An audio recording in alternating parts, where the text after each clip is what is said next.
સુરત શહેરમાં પ્રતિબંધિત ગુટકા પ્રોડક્ટ્સનો મોટો ખેલ પકડાયો હતો. સુરત શહેર પીસીબી, એસઓજી અને સારોલી પોલીસે મળી મોટી સફળતા. સુરત શહેરમાં પ્રતિબંધિત ગુટકા પ્રોડક્ટનો મોટો ખેલ પકડાયો છે. સુરત શહેર પીસીબી, એસઓજી અને સારોલી પોલીસને મોટી સફળતા મળી હતી. પીસીબી દ્વારા સારોલી વિસ્તારમાંથી મોટું ગોડાઉન ઝડપી પાડવામાં આવ્યું છે. ઉલ્લેખનીય છે કે ગુજરાતમાં ગુટકા પર પ્રતિબંધ છે, તેમ છતાં પણ અલગ અલગ કંપની તમાકુનો 6 કરોડનો મુદ્દામાલ જપ્ત કરવામાં આવ્યો છે. અલગ અલગ 2 મોટા ગોડાઉનો પકડી પાડવામાં આવ્યા છે. ઉત્તર પ્રદેશ અને મહારાષ્ટ્રથી આ માલ લાવવામાં આવતો હતો. પોલીસની તપાસમાં 5 આરોપીઓના નામ પણ આ ડુપ્લિકેટ કાંડમાં ખુલ્યા છે. 5 પૈકી 3 આરોપીઓની ધરપકડ કરાઈ છે અને 2ને વોન્ટેડ જાહેર કરાયા છે. ત્યારે સારોલી પોલીસ સ્ટેશન હદ વિસ્તારમાં પ્રિન્સ એસ્ટેટના ક્રિયા લોજિસ્ટિકના ગોડાઉનમાંથી આ જથ્થો ઝડપાયો છે. 6 કરોડથી વધુનો મુદ્દામાલ જપ્ત કરવામાં આવ્યો છે અને મોટા 4 કન્ટેનર પણ પોલીસે જપ્ત કર્યા છે. ગઈકાલે પીસીબી અને એસઓજીની ટીમને એક માહિતી મળેલી કે સુરતના સણિયા અમદ ગામ છે એના રોડ ઉપર જે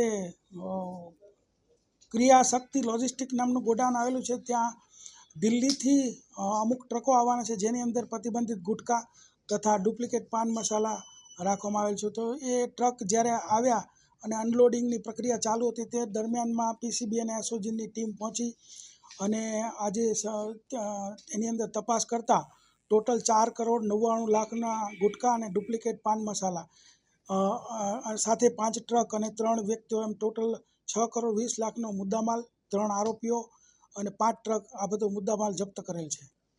સર, આ જે મુદ્દામાલ છે ક્યાંથી આવ્યો હતો, ક્યાં સપ્લાય થવાનો હતો, કઈ રીતે આ આખું નેક્સસ ચાલ્યું?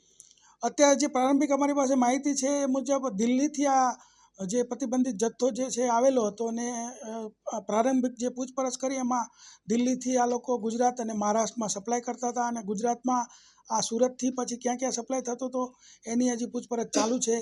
અને આજે પ્રતિબંધિત ગુટકા જે છે એ અત્યારે એ રીતે છે કે ગુટકા આપણા ગુજરાત રાજ્યમાં પ્રતિબંધિત છે. તો અત્યારે પાન મસાલા એ વિતરિત કરી શકાય છે. તો ગુટકા પ્રતિબંધિત હોય એના ઉપર કાર્યવાહી કરવામાં આવેલ છે.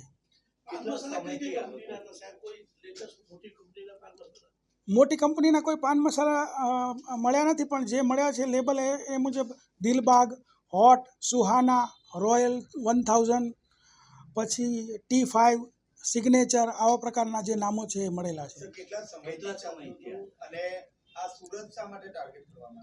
અત્યારે જે પ્રારંભિક માહિતી મળી છે એ મુજબ 3 થી 4 મહિનાથી આ નેટવર્ક ચાલતું હતું અને આ અત્યારે જાણવા મળ્યું એ મુજબ કે ભાઈ જેને ગુટકા ખાતા હોય એ લોકો માટે પેલું જે મિક્સ કરવું ન પડે અને ડાયરેક્ટ મળી રહે એ માટે આ કરવામાં આવતું હતું.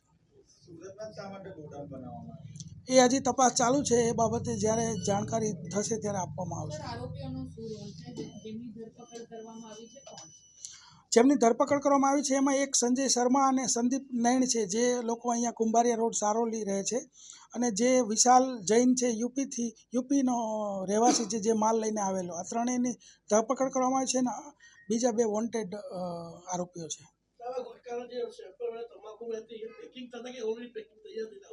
ના, તૈયાર થઈને અહીંયા આવ્યું હતું ને એની આપણે મુદ્દામાલ જપ્ત કરેલો છે.